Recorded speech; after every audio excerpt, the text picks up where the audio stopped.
Hi, everyone. Thanks for joining us today. We've got a brand new story to share with you. So let's begin. My name is Andrew, and I was engaged to a woman I'll call Victoria. We were supposed to get married in October. The venue was booked, the invitations were ordered, and she had moved into my apartment months before this all went down. We'd been together for 2 years, engaged for 8 months. I thought I knew her, but I was wrong. What I discovered one night changed everything I thought I knew about trust, about love, and about the person I was sharing my bed with. The woman I was planning to spend my life with had been living a complete lie. And the worst part was she would come home from being with another man and act like nothing had happened. This wasn't a one-night mistake or a moment of weakness. This was a calculated deception that went on for months. And it all came crashing down because of a text message notification at 2:17 a.m. Victoria and I met at a friend's birthday party in 2022. She was funny, smart, and we had this instant connection. She worked as HR at a tech company, and I'm a project manager at a construction firm. We dated for about a year and a half before I proposed. I took her to the same restaurant where we had our first date and asked her there. She cried, said yes. I had a friend take photos of us while this was going on, and she posted them all over social media. Her friends were excited, and my family loved her. Everything seemed perfect. When we decided she'd move in with me in November, it made financial sense. We were getting married anyway, and her lease was up. She brought her furniture, her plants, her entire life into my apartment. We started sharing everything, including the whole domestic thing. I remember she once mentioned she had a childhood friend called Marcus. According to Victoria, they'd known each other since middle school, but had lost touch for years until they reconnected on Facebook a few months after we got engaged. He had seen the photos of our engagement online and had decided to reach out to her. After they reconnected, she'd mention him casually in our conversations. At first, I didn't think much of it. I have female friends I text with occasionally. Back then, I didn't see this as a red flag or anything. As we draw closer to the month of our wedding, she started having girls' nights out more frequently. She claimed she wanted to spend time with her single friends before she became officially married. They would pick Thursday nights, which I thought was weird timing, but she explained that her girlfriends preferred weeknights because weekends were too crowded at bars. I trusted her completely. We were engaged. We were planning a future together. Why would I doubt her? Looking back, there were other signs I missed after she moved in with me. But here's the thing about trust. When you really trust someone, you explain away all the weird behavior. You give them the benefit of the doubt. You tell yourself you're being paranoid or controlling if you question them. I was working extra hours in January and February, picking up overtime to pay for wedding expenses. Victoria was handling most of the wedding planning, which I was grateful for. I'd come home exhausted, and she'd have dinner ready or would order takeout. We'd watch TV, talk about our days, and make plans for the weekend. It all felt so normal. The irony is that during this time, when I thought we were closer than ever, she was living this entire secret life that I knew nothing about. One Thursday night, I didn't stay overtime at the workplace, and as soon as I came home, Victoria told me she was tired from finishing up work emails. I was relieved that she would be free to spend time with me tonight. We'd been like ships passing in the night lately with my overtime. We ordered Chinese food and ate it on the couch while watching a true crime documentary on Netflix. Victoria seemed a little distracted, checking her phone more than usual, but I figured it was work stuff. Around 10 p.m., she mentioned getting a headache and said she wanted to go to bed early. She took some Tylenol to help with the ache. I tried to stay up to finish the documentary, but I couldn't as I felt sleepy after she left. I got into the room and saw her completely out. She's always been a heavy sleeper, especially when she takes Tylenol. She was snoring softly, which she does when she sleeps on her back. But she had her phone in her hand, with its light still on. I stepped over to keep the phone on the nightstand, and it buzzed in my hand. I checked, and she was in the middle of a chat with Marcus before she passed out. The most recent message from him was asking if she was still awake. I know I should have just locked the phone and put it back. But something in my gut told me to scroll up and read more. I checked the previous messages they had and was shocked to my bones. These people, after reconnecting, have been meeting each other. This couldn't be what I thought it was. There had to be some explanation. I scrolled up more to find out that they were even making plans to meet up some other time, as she was too busy to see her that week. Victoria had agreed, but said they needed to be more careful because I had been asking more questions. I literally couldn't catch my breath. I looked over at Victoria, still sleeping peacefully, and felt like I was looking at a complete stranger. I kept scrolling. Days and days of messages. Victoria would tell me she was having dinner with her friend when I was working overtime, but I now saw she was being ravaged in a motel room. I read where she said Marcus felt so much better than I did. Messages about her getting wet just thinking about what he'd done to her the day before. The messages went back to December, a month after she'd moved in with me. And then I found a message that broke me completely. 3 weeks ago, they had met, as I could see from a chat. Victoria had told Marcus how she was cooking dinner for me, but could still feel the sensation inside of her. She couldn't believe she'd cooked dinner for me right after he'd come inside her. She'd written that she could still taste him in her mouth while she was kissing me goodnight. I read about their first time together, how she'd been curious about him since they reconnected. It was just supposed to be coffee, but ended up being 3 hours in a motel room. I read about how she compared us in bed, how she faked orgasms with me, but had real ones with him. She was considering calling off the wedding, but didn't want to hurt me. By the time I finished reading, it was almost 3 a.m. I had screenshots of everything saved to my photos, not knowing what to do. Part of me wanted to pretend I'd never seen any of it and go back to my ignorant happiness. But I couldn't unknow what I now knew. I couldn't unfeel the nausea when I thought about all the nights when she'd come home and kiss me hello. I couldn't stop picturing her in that motel room with him, then coming home to play house with me. The worst part wasn't just that she was cheating. It was the level of deception involved. This wasn't a spur-of-the-moment mistake or even an emotional affair that got physical. This was calculated, planned, and ongoing. I started connecting dates in the messages to specific memories. Every kind gesture, every romantic evening, every declaration of love had been tainted by what she'd done hours before. She would come home with another man's sweat still on her skin and cook for me. She would kiss me with a mouth that had been on his body. She would tell me she loved me while her underwear was probably still wet from being with him. The level of compartmentalization was what got to me the most. How do you spend hours with your lover, then come home and act like the devoted fiancé? How do you plan a wedding with one man while doing this with another? How do you look someone in the eye and say you love them when you've just told another man the same thing? I was awake until almost 4 a.m. I was shaking with rage and hurt, but couldn't do anything because I knew if I started that conversation at 4 a.m., it would be a screaming match. The neighbors would call the cops. It would be ugly. I also needed time to process what I'd learned, to decide what I wanted to say, what questions I needed to ask. Because once I confronted her, everything would change. Our relationship would be over. Our wedding would be canceled. Our life together would end. Even knowing what she'd done, even with all the evidence right there in black and white, part of me wasn't ready for that finality.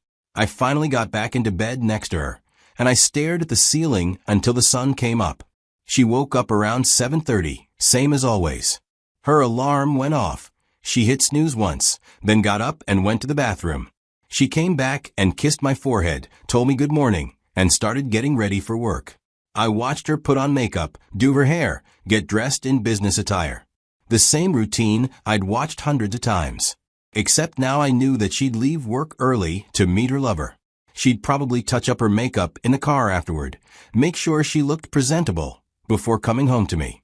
She asked if I was okay, noticing I was just lying in bed watching her. She mentioned that I looked tired. I told her I hadn't slept well, which wasn't a lie. She expressed concern, suggesting that maybe I should take a sick day and rest. The concern in her voice sounded genuine. That's what messed with my head the most. She seemed to really care about me, even while she was betraying me. How is that possible? After she left for work, I called in sick. I couldn't have focused on anything anyway. I spent the morning pacing around the apartment. I thought about calling my brother or my best friend, but I wasn't ready to say it out loud yet. Instead, I spent the day planning what I would say to her. I wrote down questions on a piece of paper, then threw it away. I rehearsed conversations in my head. I imagined her responses, her excuses, her tears. By the time she came home that evening, I decided I had to confront her. Victoria came home around 6:15 p.m. that day, about 15 minutes later than usual. She explained that she'd stopped at the grocery store to pick up ingredients for dinner. She wanted to make my favorite stir-fry. I watched her cook, chatting about her day, complaining about her boss, asking about my sick day. She seemed completely normal, happy even. She mentioned how glad she was that we decided to live together before the wedding, saying it felt so right, like we were already a married couple. I almost broke down right then. The casual cruelty of that statement was devastating. I told her we needed to talk. She looked at me, like she knew this moment was coming eventually. She asked what we needed to talk about, but her voice was different. I held up her phone and told her it was about Marcus. The color drained from her face. She sat down hard in the chair across from me, her legs apparently giving out. She started to say she could explain, but I interrupted her, asking if she really could. I then read her one of the messages out loud, the one where she told Marcus she'd lied to me about working late when really she was with the only man who knew how to make her come. She started crying immediately. She tried to say it wasn't what I thought it was, but I challenged her on that. I asked what I was supposed to think when I discovered she'd been cheating on me for months, meeting some guy at a motel. She begged me to let her explain, but I kept reading more messages. She whispered for me to stop, pleading with me to please stop reading. I asked her to stop what? Reading her own words, her own messages? I showed her one of the photos of them in bed together, her head on his chest, both of them smiling. I pointed out that according to the timestamp, it was taken the same day she told me she was too tired for sex because work was stressing her out. She couldn't speak. She was just sobbing and shaking her head. I asked her how long it had been going on. She was speechless, unable to look at me. I asked her why she would do this. If she wanted to be with him, why didn't she just break up with me? She said she didn't know, that she'd never meant for it to happen. I called bullshit on that. I pointed out that she didn't accidentally book a motel room, accidentally send him naked pictures, or accidentally tell him she loved him. She admitted quietly that she did love him. I asked her then why she was here, why we were planning a wedding, why she'd moved in with me if she loved him. She claimed she loved me too, saying she knew it sounded crazy, but she loved us both. I told her that's not how love works, that she didn't get to have both. She said she knew that, claiming she was going to end it with him and choose me. I asked when she was going to end it. She started crying harder. I reminded her that she sent him a photo of herself in her wedding dress, asking if he thought she looked beautiful. She kept apologizing, saying she'd never wanted to hurt me. I told her that she had hurt me every single day for months. Every time she came home from being with him and pretended everything was normal. She desperately offered to end it, promising she'd never see him again, that she'd block his number, even quit her job if necessary. She begged me not to leave her. I stared at her, this woman I'd planned to marry, to have children with, to grow old with. She was begging me not to leave her after months of betrayal. I asked if she had any idea what she'd done to me, if she understood that I'd never be able to trust her again, that every time she was 5 minutes late coming home, I'd wonder if she was with someone else, that every time she got a text message, I'd wonder who it was from. She insisted we could work through it, that couples survive affairs all the time, that we could go to counseling, and she'd do whatever it took. I told her this wasn't an affair. Affairs are mistakes, moments of weakness. This was a relationship. She'd had a whole other relationship while she was engaged to me. She didn't have an answer for that. I informed her that the wedding was off, that I'd be calling everyone tomorrow, and that she needed to find somewhere else to live.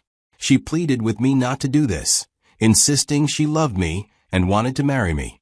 I told her no. She wanted to marry the idea of me, the security, the stability, the nice guy who'd take care of her.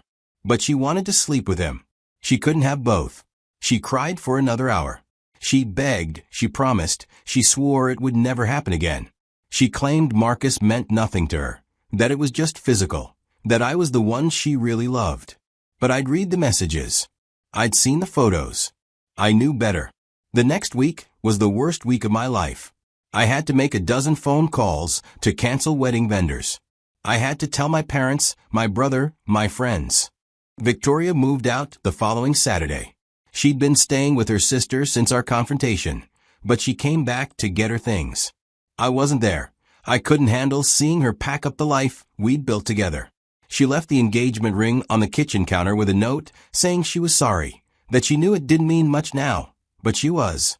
She wrote that I deserved better. She was right. I did deserve better. The financial hit was significant. We lost deposits on the venue, the caterer, the photographer. The dress was non-returnable. I was out about $8,000, but honestly, that felt like a small price to pay to avoid marrying someone who could lie to my face for months. Friends and family rallied around me. My brother flew in from Denver to spend a weekend with me. My coworkers covered for me when I was having bad days. My mom called every night for 2 weeks just to check on me. The hardest part was the loneliness. I'd gotten used to having someone there when I came home from work. I'd gotten used to sharing meals, sharing a bed, sharing life with someone. Coming home to an empty apartment every night was brutal. I also had to deal with the practical stuff. We'd opened a joint savings account for wedding expenses that had to be closed. We'd bought furniture together that we had to divide up. But the emotional recovery was harder than the practical stuff. I found myself questioning everything about our relationship. Had any of it been real? When she said she loved me, did she mean it? When she seemed happy, was she just acting?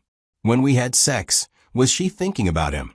I started second-guessing every interaction we'd had. Every time she'd been on her phone, every time she'd been tired, every time she'd suggested I work overtime. Was it all part of some plan to create opportunities for her to be with Marcus? I also struggled with self-doubt. What was wrong with me that she needed someone else? Why wasn't I enough? Was I boring? Bad in bed? Not exciting enough? It took months of therapy to realize that her cheating wasn't about me. It was about her. About her inability to be honest, her selfishness, her cowardice in not ending our relationship when she developed feelings for someone else.